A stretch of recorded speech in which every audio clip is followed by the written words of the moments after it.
8 till 9 on GB News. Big stories, big guests and big laughs as we get you ready for a cracking weekend. That's Friday Night Live with Mark Dolan. Fridays 8 till 9 on GB News. Bring your own drinks. The admission's free. Now then, Lee Anderson here. Join me on GB News on my show, The Real World, every Friday at 7 p.m. I'm not eating bloody cat. Are you delicious? mental? Open your mouth. OK, here comes a train. Reminds me of the scene in Singing in the Rain. Adam, is that a good one? Whoa! Join me at 7 on GB News, Britain's news channel. Good afternoon, Britain. Good afternoon, Britain. Join us, Tom and Emily, To find out what's happening in the heart of Westminster. and why it matters to you. Weekdays from midday, we bring you the most compelling stories from across the United Kingdom. And from your doorstep to our inbox, That's right, we want to hear from you, GB News. Britain's news channel. I'm Andrew Doyle. Join me at 7 o'clock every Sunday night for Free Speech Nation, the show where I tackle the week's biggest stories in politics and current affairs with the help of my 2 comedian panellists and a variety of special guests. Free Speech Nation, Sunday nights from 7 on GB News, the People's Channel, Britain's news channel. In the GB Newsroom, we bring you the news as it happens. With our team of dedicated journalists across the UK, we're ready to give you accurate reporting every day. When the news breaks, we'll be there with bulletins on GB News, the People's Channel, Britain's news channel. Wake up to the headlines with Headliners every morning at 5 a.m. We treat you to the day's biggest stories before anyone else, 7 days a week. You can catch up on everything you need to know before you've even had your kippers. Headliners every morning at 5 a.m. only on GB News, the People's Channel, Britain's news channel. GB News, unlike other broadcasters, isn't obsessed with the London-Westminster bubble. We think there's a nation beyond the M25, and that's why we talk about the issues that matter across the land. Join me on State of the Nation, 8 to 9 o'clock, Monday to Thursday, on GB News. Daisy's listening, and you should too.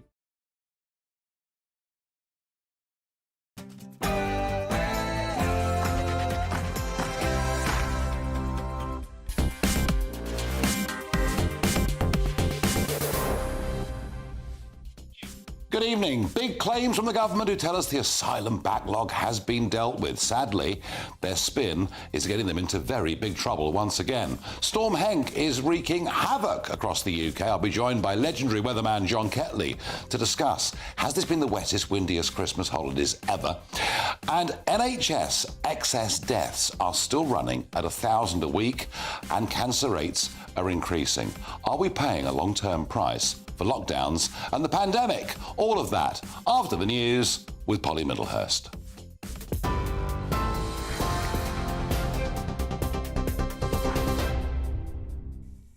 Nigel, thank you. Our top story from the GB Newsroom. A senior Hamas official has been killed by an airstrike in Beirut in Lebanon. Saleh al-Aruri was the leader of the terrorist group's military wing in the West Bank. He also had close links to Hezbollah, which has been involved in cross-border attacks on Israel's north in recent weeks. The Lebanese Prime Minister has, within the last hour, condemned the blast which killed him, and it was reportedly the result of an Israeli drone strike. Israel yet to comment on this. Now, as you've been hearing, a new storm is on the radar. It's called Storm Henk, and a woman has been taken to hospital after being struck by a falling tree in London after Storm Henk barreled through. Train operators tonight are urging people not to travel because of very strong winds. Pictures here of Waterloo train station in London, which was described as chaos by some. Train operators advising passengers not to leave London and stay in central London if they could, because of the strong winds and heavy rain across much of southern England and Wales. The Met Office has issued amber and yellow weather warnings. Coastal areas expecting to see gusts of up to 80 miles an hour as well. Forecasters warning a chance of power cuts, damage to buildings, that travel disruption and a chance of injury or loss of life from flying debris. We'll be keeping tabs on Storm Henk right through the night here on GB News. Now, the Home Secretary insisted today the government has cleared a backlog of migrant asylum applications as critics accuse the government of fiddling the figures. The number of asylum case decisions made last year was the highest since 2002, as the government insisted its commitment to clearing the backlog has been delivered. Labour said, though, that was false, and reports suggest the reduced figure may be in some part due to legacy cases being moved to other categories. James Cleverly was insistent, however, saying the number is coming down. We have processed every single one of those applications. In the vast majority, a final decision has been made, and in a small number, there are complications. But the point is, we have now got a much, much faster process, which is why 50 hotels that were being used for housing asylum seekers are now being given back to the commercial world, so they can be put back into use as hotels. We're reducing the need to accommodate asylum seekers, and we'll be processing much more quickly going through 2024. James Cleverly speaking earlier, and more on Farage's programme coming up on that subject. Now, the number of people buying a home for the first time is believed to have been at its lowest point in a decade. According to data from the Yorkshire Building Society, the number of first-time buyers across the UK shrank by a fifth in 2023. It comes after a string of interest rate rises pushed up borrowing costs. The Building Society saying cost of living pressures and high house prices have led to a decline across all types of borrowing as customers struggle to meet affordability requirements. That's the news on GB News across the UK on TV, in your car, on digital radio and on your smart speaker. This is Britain's News Channel.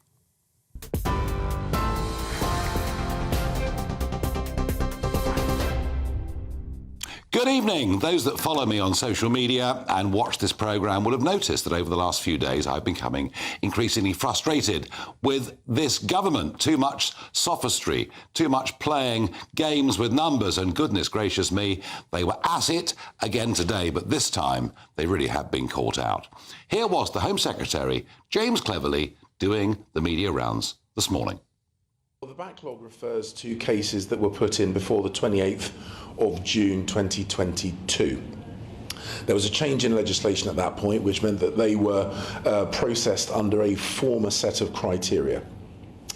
And the Prime Minister committed to clear that backlog in 2023, and we did that.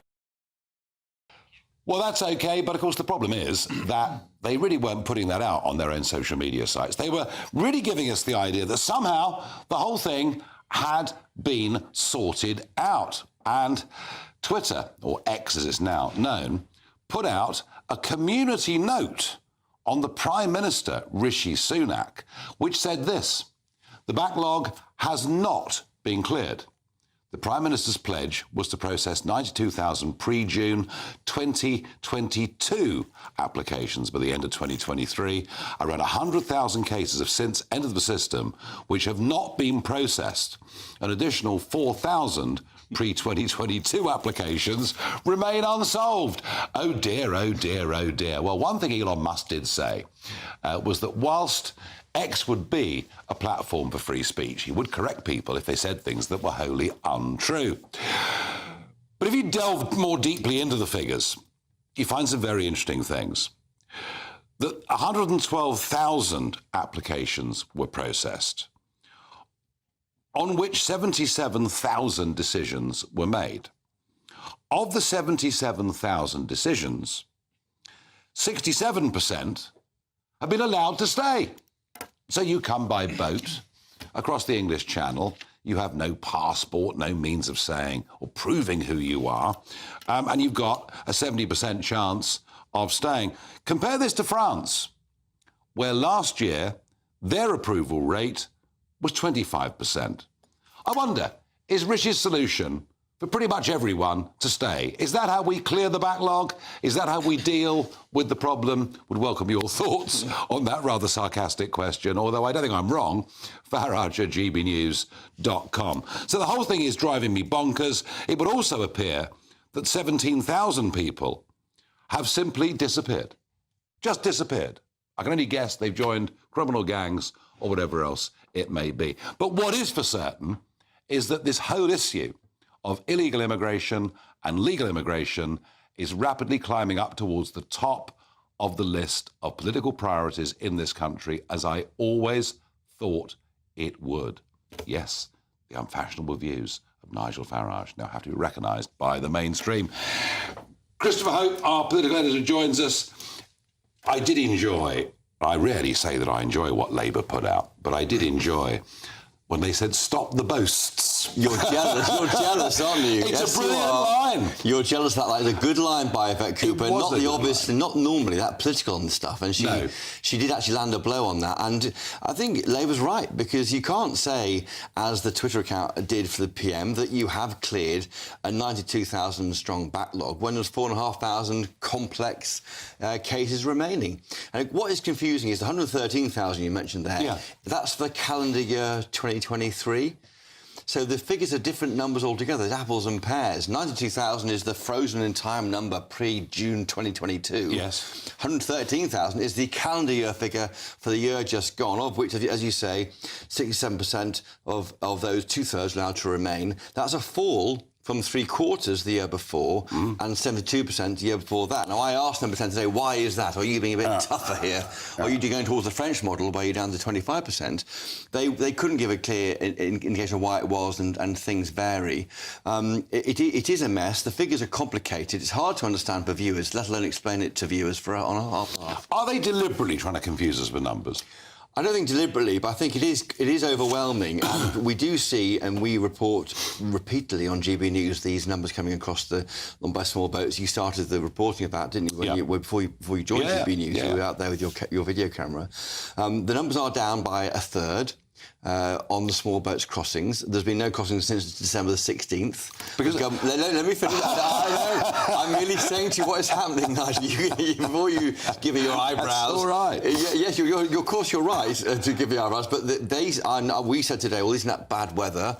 They've got figures out showing that the red days last year, that's the days when you can't travel too stormy or whatever, or cold, are the same, but 106 days to 102 days the year before. So they're saying it is down to deals with Albania and the like, and better enforcement. There is no doubt that the Albanians are not coming in the numbers they were. There's no question about that. But, I mean, they should never have been allowed to come in the first place. Yeah.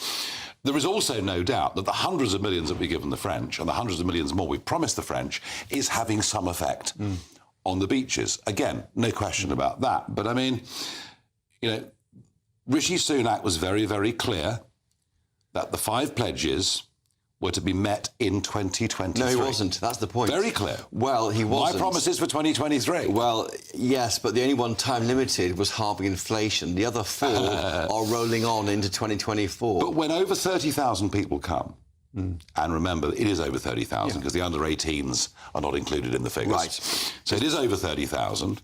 And when something like 26,000 are undocumented young males, it's still a massive number to have crossed the English Channel. And the way they're going to deal with this is the Rwanda bill. Now, we revealed on GB News today that, in fact, the hearing on the floor of the House of Commons, the so-called committee stage, the whole House, that won't happen now, probably not next week, maybe the week after, or the week after that. So that's some time away. Now, the problem with that is the government's got a majority in the House of Commons, Nigel, but not in the House of Lords. This bill will go forward into the House of Lords, where it will be pulled apart, if they can get away with it, by the peers, and they've got to see, and then there might be some ping-pong, as they call it. And the government today said it is still intent on getting the first flights off to Rwanda in the spring, which we think is May. Yeah, well, they've got to get through not just the House of Lords, but the courts as well, and the ECHR, and all the rest of it. Now, Labour making a big push. I mean, both parties talking about immigration a lot. They realise in those key swing red wall constituencies, this issue is absolutely at the top of the list. People are furious. They perceive it to be totally unfair. Have Labour made some ground on this or not?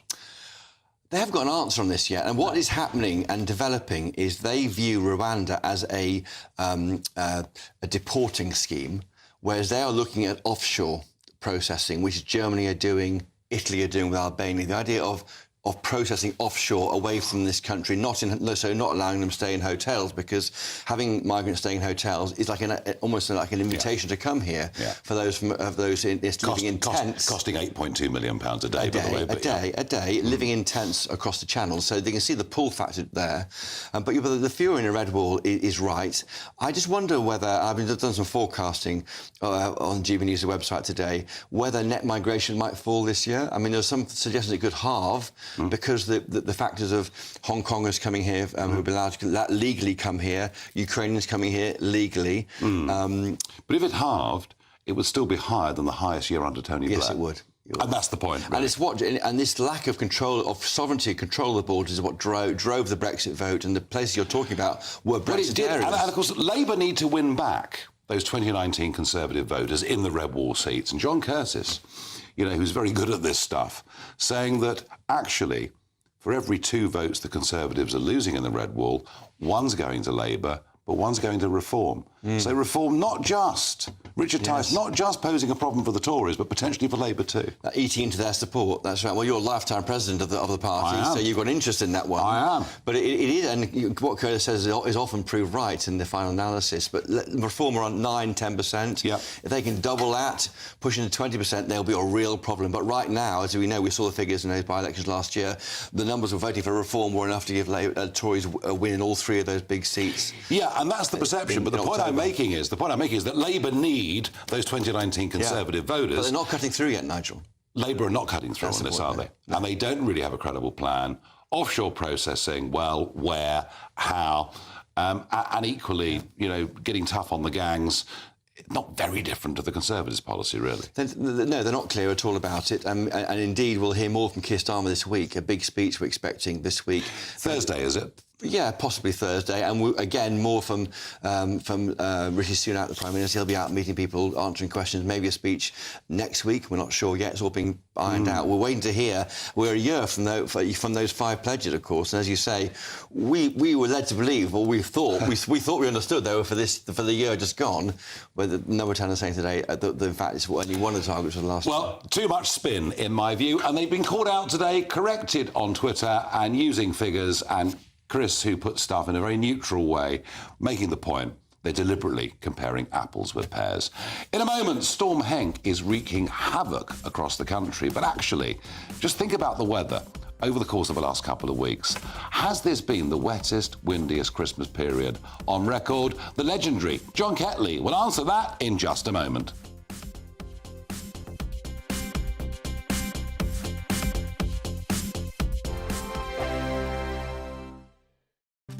Good afternoon, Britain. Good afternoon, Britain. Join us, Tom and Emily, To find out what's happening in the heart of Westminster. and why it matters to you.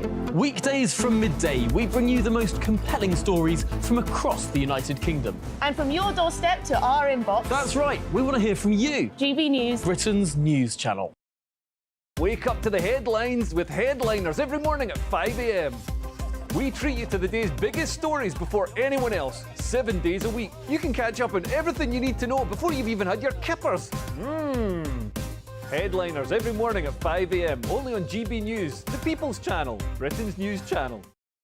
GB News, unlike other broadcasters, isn't obsessed with the London-Westminster bubble. We think there's a nation beyond the M25, and that's why we talk about the issues that matter across the land. Join me on State of the Nation, 8 to 9 o'clock, Monday to Thursday, on GB News. Daisy's listening, and you should too. In the GB Newsroom, we bring you the news as it happens. With our team of dedicated journalists across the UK, we're ready to give you accurate reporting every day. When the news breaks, we'll be there with bulletins on GB News, the People's Channel, Britain's news channel. Big news, big debates, big opinion. Patrick Christie's Tonight is the week's biggest show. Every weekday, 9 to 11 p.m, we've got the inside track on the day's top stories. There'll be sharp takes you won't get anywhere else. We will set the news agenda, not just follow it, and I want to bring you along for the ride. Whatever it is, we'll have our finger on the pulse. It's news, but it's this close to entertainment. Patrick Christie's Tonight, 9 to 11 p.m, only on GB News, the People's Channel, Britain's news channel.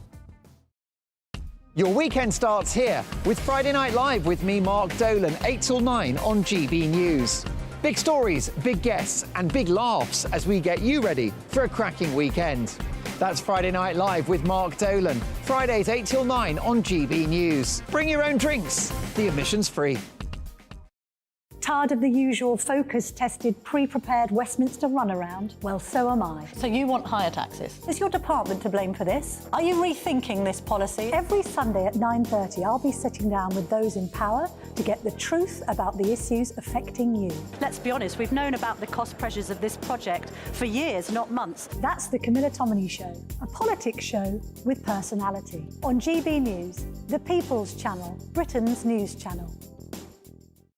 I'm Andrew Doyle. Join me at 7 o'clock every Sunday night for Free Speech Nation, the show where I tackle the week's biggest stories in politics and current affairs with the help of my two comedian panellists and a variety of special guests. Free Speech Nation, Sunday nights from 7 on GB News, the People's Channel, Britain's news channel.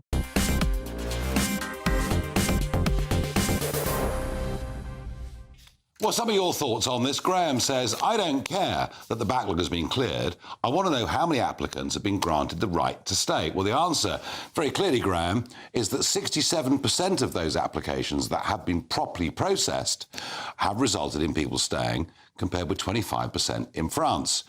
Interestingly, a couple of you say, one viewer saying here, I would like to know the number of illegal immigrants that have been deported. Clearing the backlog and deporting are two different things. Now, the government say that last year 24,000 people were deported, of which 5,000 or 6,000 went back to Albania. What I'm not clear about is what the grounds for deportation were. Were these people who were within the criminal justice system in Britain? We just haven't got the full details. And that's really been the story of the day, is that the government makes these big, bold claims, puts out some numbers. When you try to examine them, getting to the bottom of it's not easy. Now, the biggest subject of conversation over Christmas, certainly in our family, and I would guess probably in yours, was the wretched weather. It would appear storm after storm, gale after gale, rain after rain, and we're in a position today with Storm Henk where many trains have stopped running across the country. There's a huge number of flood warnings over a vast part of England. Winds touched, I believe, as high as 94 miles per hour on the Isle of Wight. Well, right now, if the weather maps are right, Lincolnshire is pretty much in the eye of the storm, which is exactly where John Ketley, weather consultant, is right now. John, good evening. Are you in the eye of the storm? Well, it doesn't feel too bad, Nigel, actually. It's pouring with rain and has been for about 8 hours, so my garden is virtually underwater. But the winds haven't been too bad here. I think it's mainly across the Norfolk coast in the next 2 or 3 hours where things will be very bad. But we've seen some very severe gales across the south of England as well during the afternoon. Over at Heathrow Airport, 69 miles an hour gusts, and down at Portland earlier on, it was up at 71 miles an hour there. And I think the highest I've seen was 81 at Exeter Airport, 74 down at St Morgan, which is now Newquay Airport. So we've seen some very severe gales across the south of England. There is a slow process going on now where the strongest of the winds are moving away into the North Sea. So we will, not too long from now, start to see the back of this storm, but there'll still be some blustery showers sweeping in for the rest of tonight and again through tomorrow, especially over more western parts of the UK. But yeah, nasty little storm, this one, I have to say, Henk. It did develop very quickly down across the southwest this morning, around about Devon, Cornwall and into the Bristol Channel. And since then, it's trekked northeastwards right across the Midlands, bringing heavy rain and some of those gales with it. But of course, even behind it, there's been some sunshine returning across parts of southern England, despite the fact we've had those damaging gusts as well, Nigel. Yeah, I mean, Storm Henk, OK, fine. It's a storm. It develops quickly. We get big winds. We get rain. That of itself, it seems to me, John, is not particularly unusual. What does seem to me to be very unusual is that, I mean, certainly talking from Kent, where I was over the Christmas holidays, it seemed we had a gale of 40 miles an hour virtually every single day and heavy rain. Just how exceptional has this period been? It feels that it's almost unending. Well, you're probably right. It does feel that way, but it isn't unprecedented by any means. I think we can go back into the second half of the 1990s in particular, around about 2000, and it was just the same then. Around about the Christmas period, running up to New Year's Eve, we did see some heavy gales across many days for several of those years. So we did see that sort of pattern before. It just depends really how the jet stream gets locked in across the country. And what's happening now, of course, is the jet stream, which is really the dynamics behind the powerful winds and the heavy rainfall that we see across this country. That jet stream is just further south than we'd like it to be, but it isn't unusual. And although it's been more across the south at the moment, you know, we've in previous years, 2005, 9, perhaps Cumbria has been more badly affected than the south of England. No, John, I'm sure you're right. I'm sure we have been through this before. It just doesn't particularly feel like it right at this moment in time. But it was a very warm Christmas day, wasn't it? Yeah, mild again. Not the mildest. We saw a very mild one in 2016, I think. That's when we did see temperatures up around 15 or 16 degrees. But it was varied across the country because some places did actually have a white Christmas in the end. There was snow falling over northern Scotland during Christmas Day afternoon and evening. So it was much colder up in the north. And that's one of the things that's been happening today as well. We've seen this storm developing, a very intense little storm sweeping eastwards. And that's because of the contrast in the temperature across the southern part of Britain. Up to 13 degrees across southern England, 9 degrees in Manchester, 7 degrees up around Scotland. So it's that contrast in temperature, Nigel, which you, I'm sure, are aware of. It is the change from the cold in the north to the mild in the south that brings these nasty little intense storms across the UK. Now, once these gales have gone, I think the wind settles into the north and we're going to have a very cold week next week. Is that right? Yeah, nothing severe. I think we're looking at fairly widespread frost rather than big, heavy snowfall. I don't think there's any sign of that at the moment. So we'll probably be looking in 2 or 3 days' time at high pressure coming in across the country instead of the low pressure, which is bringing these storms. And with the high pressure, it means to say that it will be much colder, probably more sunshine around by day. That wouldn't be difficult, would it? So we are going to see a big change in the weather. And you never know, in 2 or 3 weeks' time, I might come in back on the programme and talking to you, Nigel, and saying, well, where's all the rain gone? It's just high pressure now. We're looking at glorious sunshine. Everybody's feeling the spring-like feeling, looking forward to spring and March and all the rest of it. And this is a big change from what we had just a few weeks ago. That could happen yet. John, as ever, a great pleasure. Thank you for coming back on the programme. Thank you, Nigel. Well, there we are. John Ketley telling me that I'm wrong, that actually the weather has not been as bad as it's felt. We've been through this in 2005, 2009 and in the late 90s. That about you, I've been pretty cheesed off by the whole thing.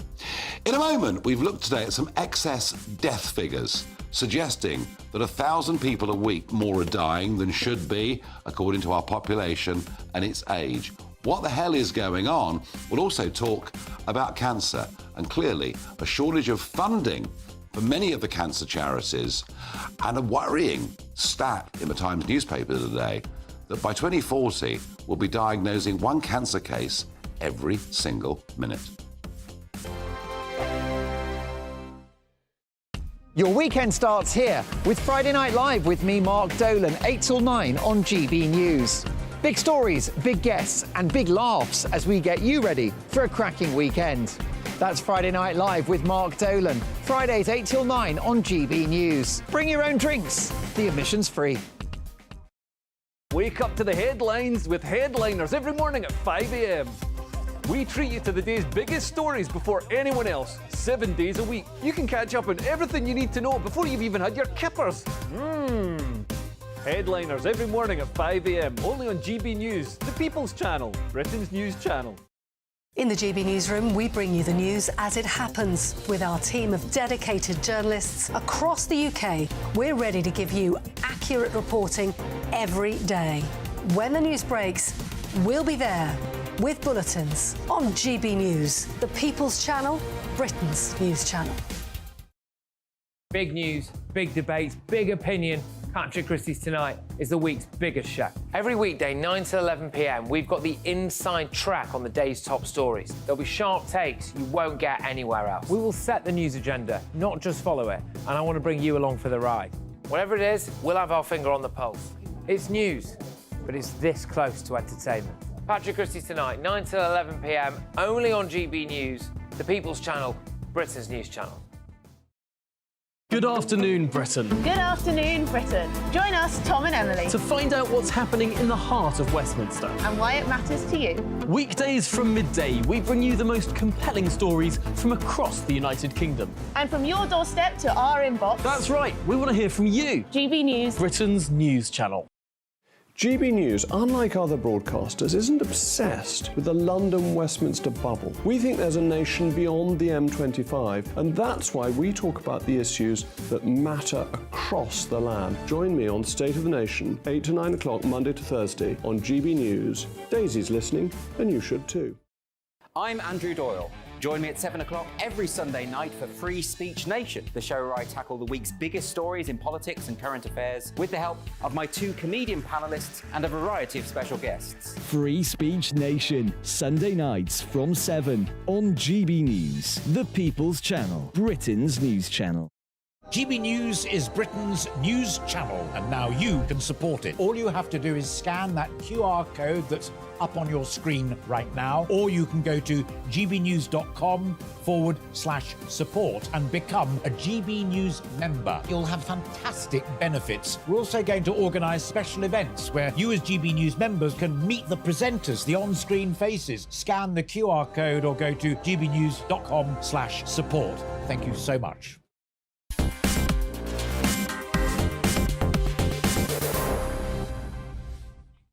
Excess deaths, they were figures that we focused on very heavily during the pandemic. It would appear we're still suffering from excess deaths of about 1,000 a week for the course of the last year. Now, bear in mind, we do have an ageing population, we do have a rapidly growing population, but these figures are adjusted to deal with that. Well, I'm joined by Angus Dalgleish, Professor of Oncology at St George's University of London. And I'm wondering about this, Angus, because I'm looking at excess deaths during the pandemic, but equally before that, I mean, clearly the rate of death in Britain will grow with an ageing population.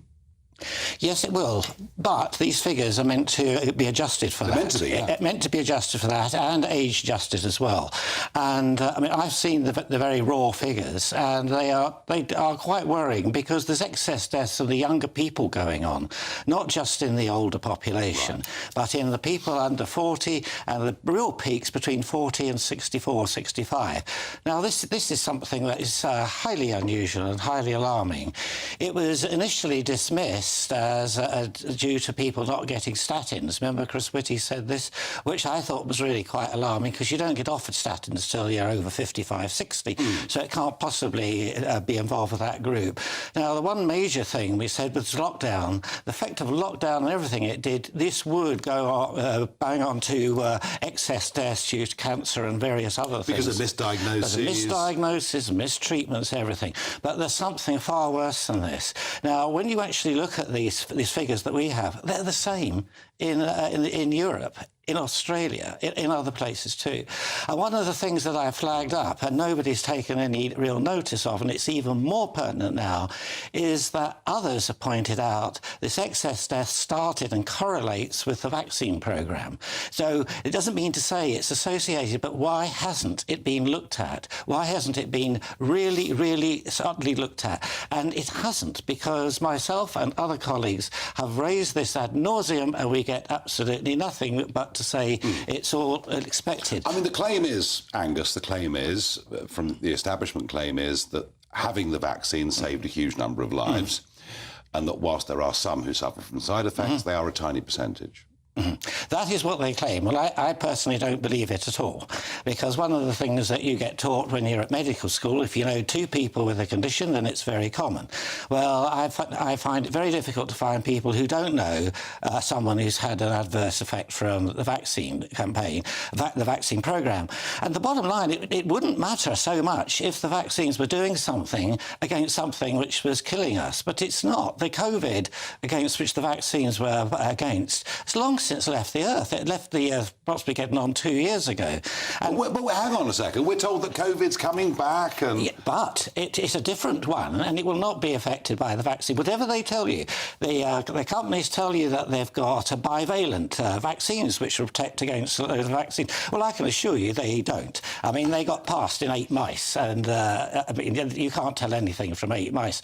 Only when you can do those programmes properly in a community can you make those sort of claims. But I disagree that any of those claims can be justified. Does your scepticism about this vaccine make you a pariah in academic and medical circles? Yes, of course it does. It does, because there is a groupthink that thinks and accepted it's very good, it's safe and effective.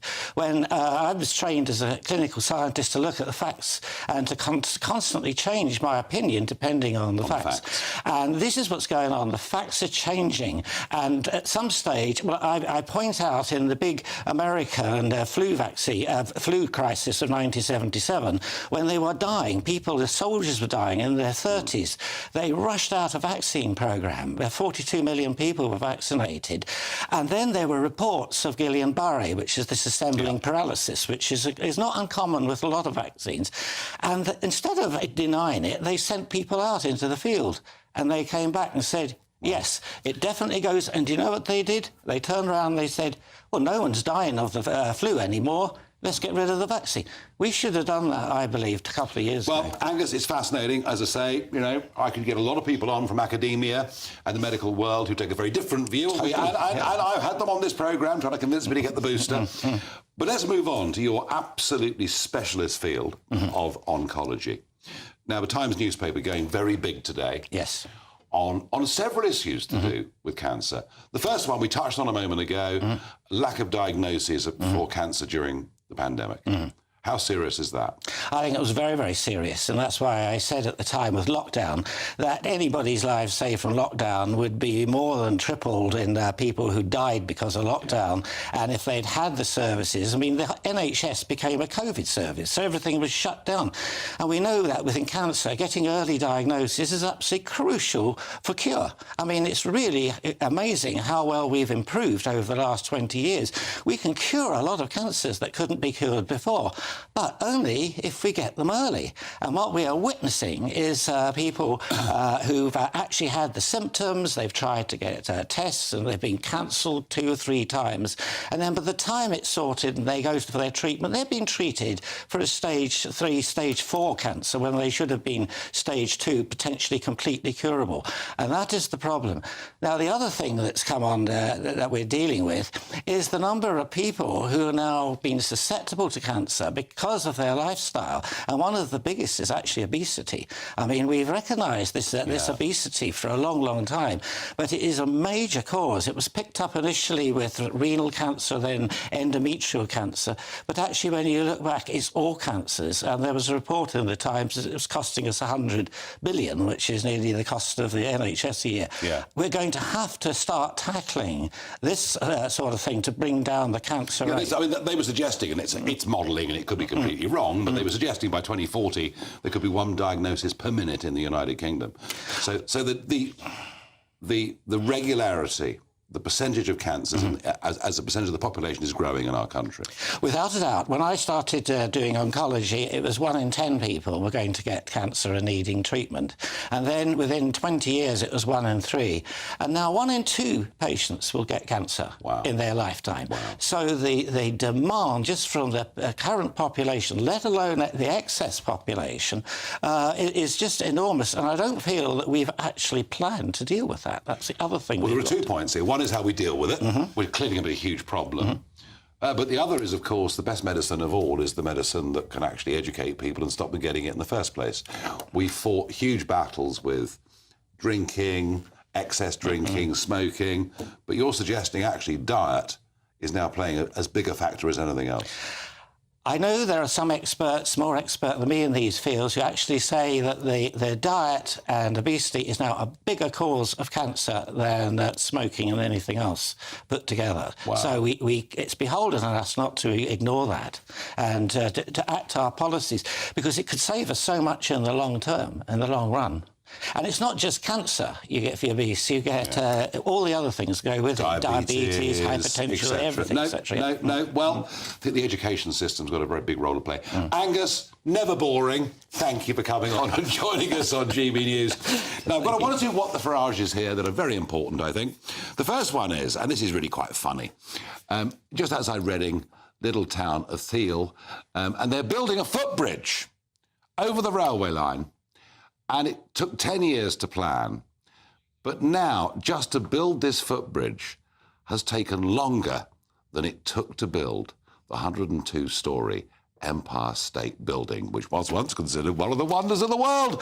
But there you are. That's modern-day bureaucracy for you. Now, more seriously, there are announcements coming out from most of the big banks that they will be closing more branches around the country over the course of 2024. The numbers now are comparatively small. But think about this. Over the course of the last decade, 50%, in fact, slightly over 50% of all high street banks have closed. And we know the massive inconvenience that is, especially for small businesses who take cash. Yes, there are still some of those people out there, and a feeling that the banks have been letting people down. And I said to you right at the start, that my campaign to do with banking wasn't just about the way that I was treated by Coutts/NatWest, but how actually the country feels it's being treated. There is a solution to this, and the solution is the hub bank concept, where all the big banks and big clearers would have a little desk in one big office in a market town or wherever it is, and a couple of people there would be able to receive and pay out money.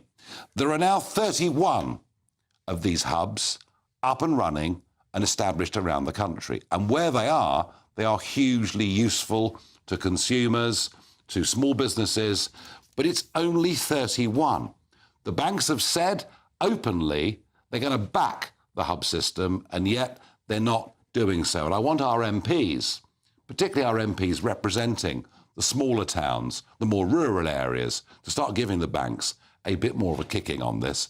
The hub concept makes sense and it works.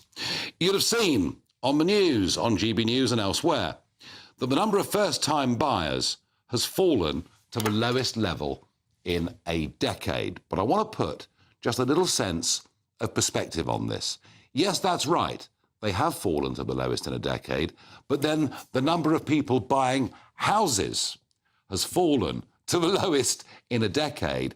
As a percentage, the number of first-time buyers is actually very similar to before. People are getting far more nervous about entering the property market. People are finding it more difficult to sell houses at numbers they would hope to get.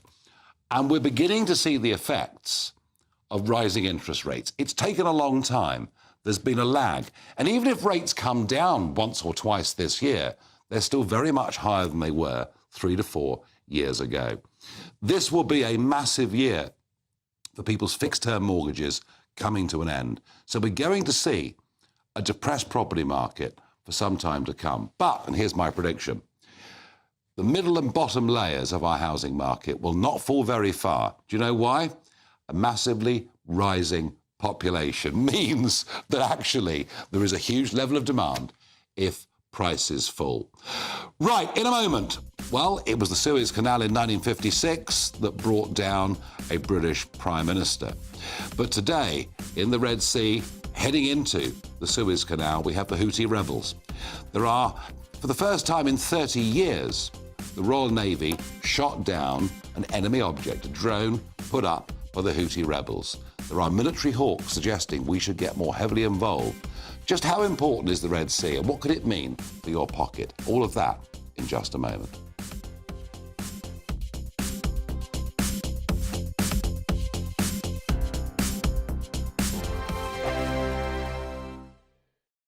...2024, a battleground year. The year the nation decides. As the parties gear up their campaigns for the next general election. Who will be left standing when the British people make one of the biggest decisions of their lives? Who will rise? And who will fall? Let's find out together. For every moment, the highs, the lows, the twists and turns. We'll be with you for every step of this journey. In 2024, GB News is Britain's election channel.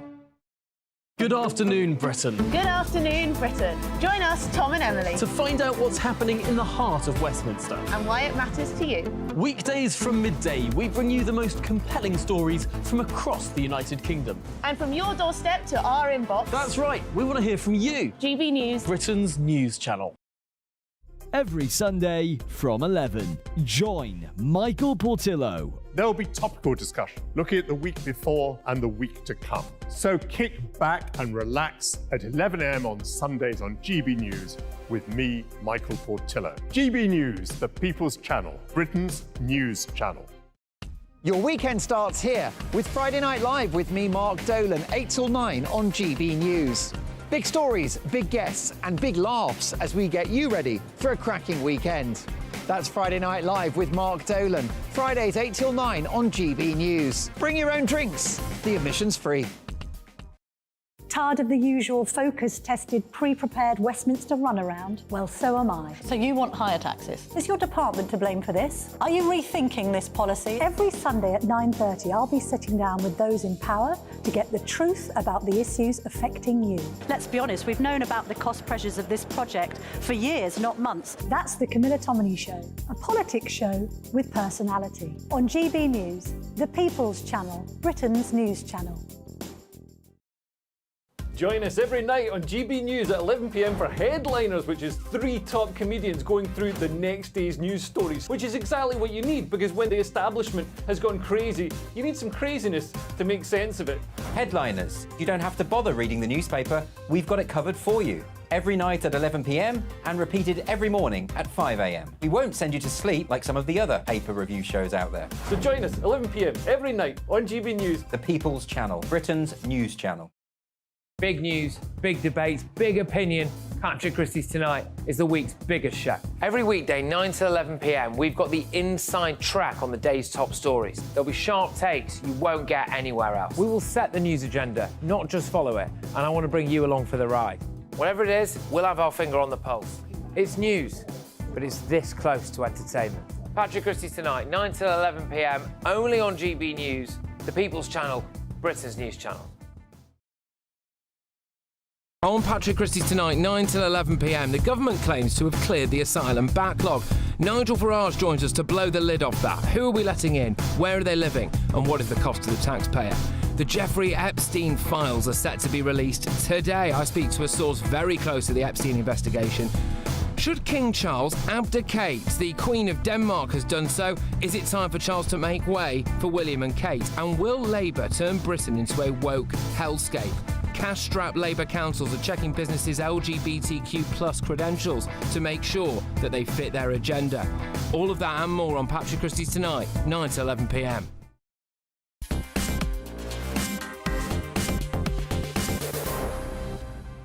It's a funny old world, isn't it? It's just a few years ago that President Obama, the European Union, and with huge support from the Brits, said, no, Iran aren't that bad at all. We can work with Iran. We can have a nuclear deal with Iran. Do you know what we'll do? We'll free up tens of billions of dollars for them, and in return, they'll promise not to build a nuclear weapon. And what could possibly be wrong with that? And of course, those of us, me and the European Parliament at the time, that were deeply sceptical about this, we were the bad dudes. We were the warmongers. Well, now we have a British Foreign Secretary in the shape of Lord Cameron, wagging his finger at the Iranians. And of course, we do know that wherever we look, whether it's Hamas, Hezbollah, or indeed the Houthi rebels in Yemen, who we're going to come to in just a moment, that actually Iran has used much of this money that's been freed up to sponsor terrorism right throughout the region. Now, we now have a major problem in this area. I'm going to put a map up on the screen just to sort of remind you where the Red Sea is, what the countries are around it, and where, of course, it leads into the Suez Canal, which the British and French attempted to take in 1956, which led to the resignation of a British Prime Minister. Shipping faces very major problems. Shipping is facing major increased costs, and it may not just be the Red Sea where we face this problem. And it matters. It matters because it's potentially inflationary. It matters in lots of ways. Most of the goods that you consume and are in your home come around the world by sea. Well, I'm very pleased to be joined by Marco Forgiani, Director General of the Institute of Export and International Trade. Marco, this whole story leading to the Royal Navy shooting down a drone, leading to the US Navy actually sinking 3 boats that were, attacking a container ship. It is the first time since the early 90s that the Royal Navy have actually used their weapons in anger in this way. And it's kind of crept up on us through insurance premiums. Do you think we're yet fully understanding how much this matters? Let's just begin. How important is this route? Well, the Suez Canal is a major artery for global trade. As you said, a vast amount of what British consumers have in their homes have transited through Suez. About 30% of global container shipping goes through Suez. About 12%, 10%, between 10 and 12% of global oil transits through Suez. And then there are all the other commodities, ingredients and components that ship through. And so the blockade that is occurring, the current de facto blockade that's taking place, is going to have significant issues for consumers, either through price increases, through shrinkflation, or indeed through availability. So what's happening has significant ramifications, not just here, but globally. So if we can't use Suez, we have to go all the way around the bottom of Africa, which I think about an extra 5,000 miles, something like that. 3,500 nautical miles in one direction, and about an additional 2 weeks of transit time, with all the associated costs that go with that. So we have these Houthi rebels. We know they're funded by the Iranians. What do they seek? What are they trying to do by firing missiles at global shipping? Well, they're using drones primarily. They have used some ballistics, and they're using piracy, and they've been very clear. They want to establish a de facto blockade of Israel. In fact, trade into the port of Eilat is down by 85%, so they're having a real impact on that. But in the process are snarling up the broader global shipping routes. And we've seen, as you've said, the cost of insurance for the ships going through the roof, the cost of container rates going through the roofs. Then there's a delay as well if you take that additional 3,500 nautical mile transit route. But it's coinciding with problems in the Panama Canal, where there is reduced capacity. And in fact, Hapag-Lloyd, the big German shipper, had a couple of weeks before this started to kick off, said that they were going to divert their shipping from Panama to use Suez. And now both are blocked off. No, these are big problems, let alone, who knows, in this uncertain world we live in, what could happen with China and Taiwan. So basically, global shipping is facing major problems. It's the global supply chains, but they are a result of a broader issue that's taking place. And all the conversations, the announcements recently show that we are in a period of global trade war. We've had announcements from India that they are imposing export restrictions on commodities and components, including on rice. China has put export restrictions on minerals and components, particularly for e-batteries. And just recently, we had the announcement that the Netherlands has imposed an export restriction on chip manufacturing equipment going to China. So we are in a period of significant political instability, and you have to tear into that the issue currently in the Red Sea is a political issue and a military issue. And the US-led Operation Prosperity Guardian is, I think, going to cause several problems, as we've seen. Maersk, who, because of Prosperity Guardian, agreed to reopen into ship, are stopping. Prosperity Guardian, this is the naval operation. Try and keep the Red Sea clear, basically. But the issue with that... But I mean, we can't just stand by, can we, and allow these Houthi rebels to just disrupt shipping? I mean, we have to do something. There has to be a clearly defined target and objective to what Prosperity Guardian is seeking to achieve, because it can't, in perpetuity, either provide escort services for shipping going through or continue to fire multi-million-dollar missiles at $2,000 drones. There is a couple of $1 million for a missile, $2,000 for a drone. I get that. But, we had the Somali pirates issue a few years ago, and we've pretty much beaten that off. Is it going to be harder to beat the Houthi rebels? Oh, yeah, absolutely, because there is a political objective to what the Houthi rebels are doing. And as you've mentioned already, they are supported, encouraged by Iran. And in fact, Iran has now sent a naval vessel into the Red Sea themselves. So this is escalating quickly, and the Bab al-Mandab Strait is a very constrained area. It's only 20 miles wide, the entrance to the Red Sea. Very narrow. Gosh, we've got a few problems here, haven't we? And it's not going to go away in a hurry. Marco, thank you for coming in and giving us some expert advice on all of that. And yeah, I think it is genuinely quite disturbing and quite worrying. In fact, actually, the whole global situation, be it shipping, be it military or whatever, is disturbing. Now, the Farage at Large Christmas special in Birmingham was a lovely evening. And we surprised Anita in the audience. She'd no idea. But she'd been looking after an ex-army veteran because he was on his own at Christmas. And for the last 4 years, she'd invited him round for Christmas dinner. So, absolutely, he wasn't going to be alone. But she's also followed up from that surprise bouquet of flowers that I gave her by giving Selwyn a present too. As a retired police officer, and a few years ago, 4 years ago, she came across an army veteran in sheltered accommodation. And he was going to be on his own having a microwave Christmas dinner. And I don't know about you, but I think too many of our ex-servicemen find themselves in difficult circumstances, find themselves homeless. But Anita decided she'd do something about it. And she invited him round for Christmas lunch, and he's now been coming for Christmas lunch for the last 4 years. And Anita visits him every week and buys his shopping. How about that? Right, Anita. Hi, he's actually watching this programme now. He usually goes to bed early, but he is staying up tonight to watch this programme. So I'd like to say a huge hello to Selwyn. Selwyn, there we are. Very good.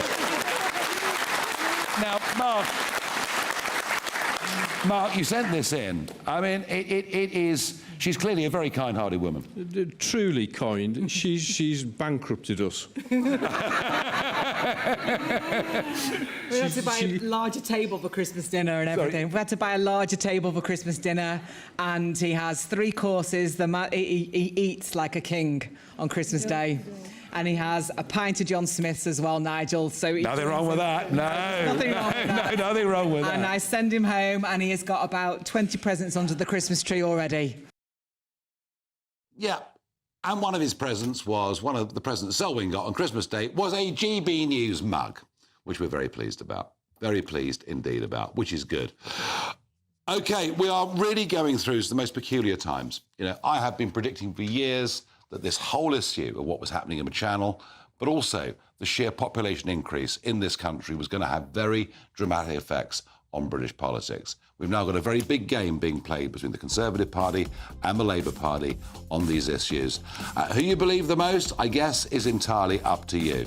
I just increasingly have the feeling that actually we're kind of just lost control, that we don't have a political class who've actually got the courage to do the right things. That's my feeling. I don't believe we solve any of this until we deal with the ECHR. That's enough from me today. Back with you tomorrow. Coming up next, State of the Nation with Jacob Rees-Mogg. Looks like things are heating up. Boxed boilers, sponsors of weather on GB News.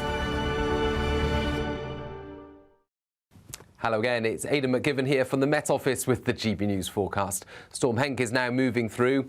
Wind easing and rain clearing to showers overnight, but it does stay blustery into Wednesday and the next few days. In fact, as low pressure continues to dominate, but this was Storm Henk earlier on Tuesday. It's now moving into the North Sea. The worst of the conditions then easing across the UK, but we'll see further rain across eastern England for a time. And north and east Scotland will see further persistent rain with snow for Shetland. Meanwhile, blustery showers push in to the rest of the UK. Of course, the wind keeping things frost-free overnight, except for Shetland, where we've got snow building up over the hills. And for many of us, it is a blustery start to Wednesday. Gales for the far southwest, exposed coastal parts, but the wind won't be as strong across southern parts of the UK compared with Tuesday. Those showers will make their way from west to east. In between the showers, there will be some sunny spells, but those Showers will be lively, gusty winds, perhaps even some thunder and hail towards the southwest, and some longer spells of wet weather in the far north, where it will feel cold, mid-single figures here, mild in the south, 11 or 12 degrees. A bright start in the south on Thursday, but further rain turns up across the south and southwest as we go into the morning. Some sunshine clinging on across Wales, the Midlands and East Anglia into the afternoon, but for Scotland and Northern Ireland, it's cloudy with further showers. Friday sees a few showers in many places, but by Saturday, higher pressure will lead to drier weather across the UK. A brighter outlook with Box Solar, sponsors of weather on GB News.